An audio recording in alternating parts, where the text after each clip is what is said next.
मेहनत करते हैं और उस मेहनत का फल हमें मिलता नहीं है। हम 1 साल 2 साल तैयारी करके कि प्रारंभिक जांच में पाया गया कि अराजक तत्वों द्वारा ठगी के लिए टेलीग्राम चैनल एडिट की सुविधा।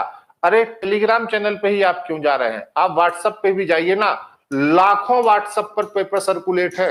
क्योंकि उत्तर प्रदेश पुलिस कांस्टेबल की परीक्षा 17 और 18 फरवरी को निर्धारित थी। परीक्षाएं 17-18 फरवरी को हो चुकी हैं और जिसका डर था। पेपर मैंने यहाँ पर खोला, पहले मैंने सोचा कि ये सुबह वाला पेपर है ना, तो फिर मैंने सुबह वाले पेपर को मैच कराया तो पता चला ये सुबह वाला पेपर आपका नहीं है ना। फिर मैंने लगा कि ये किसी ने फर्जी बनाकर दे दिया, लेकिन जब ये शाम वाला पेपर आया है, 11:28। इस वीडियो में हम देखेंगे कि पेपर लीक के मामले में किस टीचर ने क्या कहा है। वीडियो को पूरा देखना, इसके बिल्कुल स्किप मत करना, चैनल को सब्सक्राइब कर लेना और वीडियो को लाइक कर देना। चलो शुरू करते हैं।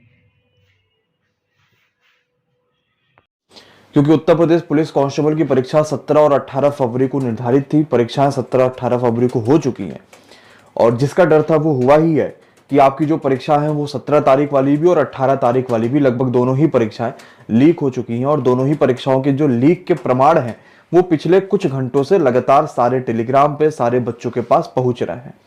जब इस प्रमाण की बातें सरकार के तक पहुंचाने की कोशिश करी गई, मेल करा गया, जो गवर्नमेंट की वेबसाइटें हैं वहां पर लिखा गया, तो गवर्नमेंट की तरफ से जो आपके पास ऑफिशियल अपडेट अभी तक का देखने को मिला है वो ये देखने को मिला है।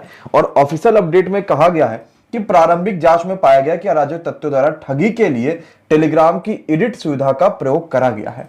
कल एक शॉर्ट्स मैंने बनाई थी इसी चैनल पे, शायद आप में से कई सारे बच्चों ने देखा होगा, उसे लगभग 2 लाख के आसपास बच्चों ने देखा है। और उस शॉर्ट्स में मैंने दिखाया था कि एक टेलीग्राम पे फोटो थी जो एडिट हुई थी, यानी उस पे नीचे एडिटेड लिखा हुआ था। ज्यादातर फोटो जब हम एडिट कर सकते हैं, अब तो व्हाट्सएप में भी ये सुविधा आ गई कि आपने किसी को कुछ भी मैसेज भेज दिया और उसको कुछ भी एडिट कर सकते हैं कुछ समय तक का, शायद जब तक उन्होंने सीन नहीं किया या जो भी होगा।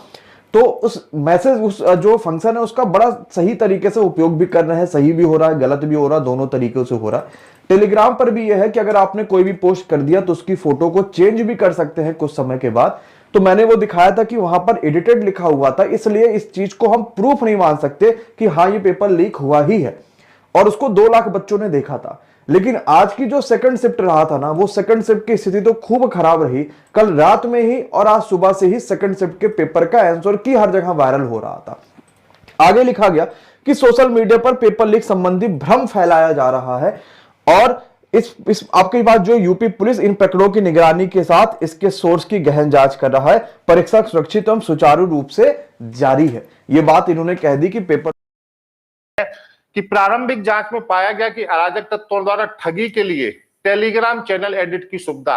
अरे टेलीग्राम चैनल पे ही आप क्यों जा रहे हैं? आप व्हाट्सएप पे भी जाइए ना, लाखों व्हाट्सएप पर पेपर सर्कुलेट है, लाखों की संख्या पर व्हाट्सएप पर पेपर सर्कुलेट है, लाखों व्हाट्सएप ग्रुप में पेपर सर्कुलेट है। पेपर की ये स्थिति हो गई, पेपर रेवड़ी की तरह बटा है। कल का भी पेपर सर्कुलेट हुआ था, कल का भी पेपर जितना सर्कुलेट हो सकता था उतना सर्कुलेट हुआ था और बहुत बुरी तरीके से पेपर सर्कुलेशन में था। और वर्तमान समय में भी आज का जो पेपर था वो भी सुबह से सर्कुलेट हुआ है और जो शाम की मीटिंग का पेपर था ये 9:16 पर सर्कुलेट हो गया। आप बताइए, इस मीटिंग में अगर 7 से 8 लाख लोग पेपर दे रहे हैं, 1 लाख लोगों ने भी अगर पेपर देख लिया होगा तो इस पेपर की स्थिति क्या होगी? मतलब जो दुर्गति करके रखी है इस बच्चे की, हम क्या बताएं। आप देखिए इनको क्या लगता है, जैसे देखिए 2 तरीके से लगता है, हमको क्या लगता है और इनको क्या लगता है। तो इनको यही लगता है क्योंकि यूपीएसआई वाले पेपर में इको गार्डन से लेके, मतलब केवल मरे नहीं थे, इको गार्डन से लेके यूपीएसआई के पेपर में ऐसा कोई क्रम नहीं था। मैं खुद इको गार्डन पहुंचा था 10 दिन इको गार्डन पहुंचा था। केस करने से लेके कोई ऐसी चीज नहीं थी जो वहां पर नहीं की गई हो, लेकिन फिर भी मैं आपको बताऊं कुछ नहीं हुआ क्योंकि हम सरकार हैं। अगर हम अपने पर आ जाएंगे हम कुछ नहीं करेंगे। यह 50 लाख बच्चों के भविष्य का सवाल है। और ये मत सोचना जो 130, 135, 140 करके आए हैं ना, तुम लोग ये मत सोचना कि 135 करके भी हो जाओगे, नहीं हो पाओगे। सभी मीटिंग के सदस्य एक दूसरे का साथ दो। क्यों नहीं हो पाओगे? क्योंकि अगर 7 लाख बच्चों के ग्रुप में पेपर था और उनमें से 60,000 बच्चों ने पढ़ लिया ना, तुम 135 भी करोगे तब भी तुम्हारा नहीं हो पाएगा। इस पेपर को पहले तो इस पेपर की प्रारंभिक स्तर पर पुरजोर जांच होनी चाहिए और जांच होने के बाद इस पेपर को रद्द होना चाहिए, इस पेपर को कैंसिल होना चाहिए। क्योंकि एक मीटिंग के बच्चे का पेपर आउट हो गया, उसने पूरा पढ़ लिया, दूसरी मीटिंग के बच्चे का पेपर आउट नहीं हुआ, तो ऐसी परीक्षा कैसे ली जा सकती है? जब पेपर ही आउट हो गया तो वो परीक्षा बची ही नहीं। जब पता चलता है कि पेपर लीक हो गया तो जो हमारे दिल सर्कस देखने की चाहत थी बचपन की, और जिंदगी आज किसी सर्कस से कम नहीं लगती। जब हम इतनी मेहनत करते हैं और उस मेहनत का फल हमें मिलता नहीं है, हम 1 साल 2 साल तैयारी करके एग्जाम पहुंचने तक एक संघर्ष करके पहुंचते हैं और उसके बाद पता चलता है कि पेपर लीक हो गया, तो जो हमारे दिल पे बीतती है वो कोई और नहीं समझ सकता। नमस्कार, मैं अभिनय, आप सबका अभिनय में इस पे स्वागत करता हूं।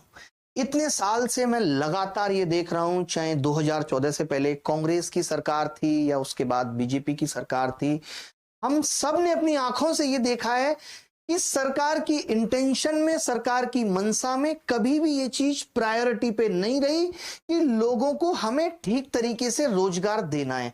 रोजगार देने का भी एक तरीका होता है। अगर आज कोई मेरे घर पे खाना मांगने मुझसे आ जाए और मैं ये कहूं कि हाँ ठीक है खाना दूंगा, उसको भूख अभी लग रही है और मैं 2 घंटे उसको इंतजार करा के रोटी उसके मुंह पे फेंक के मार देता हूं, तो मेरा ये कोई उसको खाना खिलाना नहीं रहा। आज कोई भी सरकार ये कह ले, किसी भी राज्य की सरकार ये कह ले कि हाँ हमने बेरोजगारी दर को कम किया है, मैं नहीं मानता, आप भी नहीं मानते होंगे, क्योंकि किसी ने सच में इस पे काम नहीं किया। आज सरकार के सामने बहुत सारे मुद्दे होते हैं, इतने सारे बड़े बड़े मुद्दे इस सरकार ने सुलझाए भी हैं, चाहे वो 370 हो, चाहे राम मंदिर का मामला हो, इतने बड़े बड़े मामले सुलझाए हैं।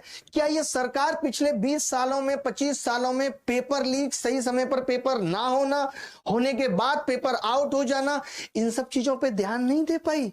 क्यों नहीं दे पाई? और ऐसा नहीं है कि कोई पेपर बिना लीक के नहीं हो सकता। अगर ऐसा होता तो हम कभी क्यों नहीं सुनते कि एनडीए का पेपर आउट हो गया इतनी जल्दी, हम कभी क्यों नहीं सुनते कि सीडीएस का पेपर आउट हो गया, हम क्यों नहीं सुनते कि यूपीएससी का कोई एग्जाम आउट हो गया।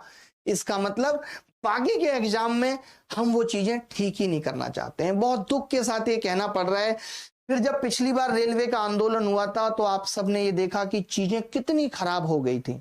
मैं आज बच्चों से भी ये कहना चाहता हूं कि हमें अभी भी वहीं तक जाना है जहां तक हमारी समस्या सॉल्व हो जाए। कहीं ऐसा ना हो कि हम उतना आगे बढ़ जाएं जहां से लौटने की गुंजाइश ही ना बचे।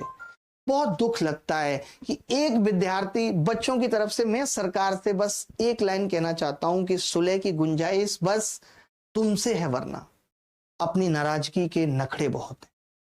हम ये चाहते हैं, सरकार से हमारी ये उम्मीद है कि तुम हमारी जाने से पहले प्लीज़ वीडियो को लाइक करें, शेयर करें और चैनल को सब्सक्राइब ज़रूर कर लें। मिलते हैं अगली वीडियो में, तब तक के लिए जय हिंद।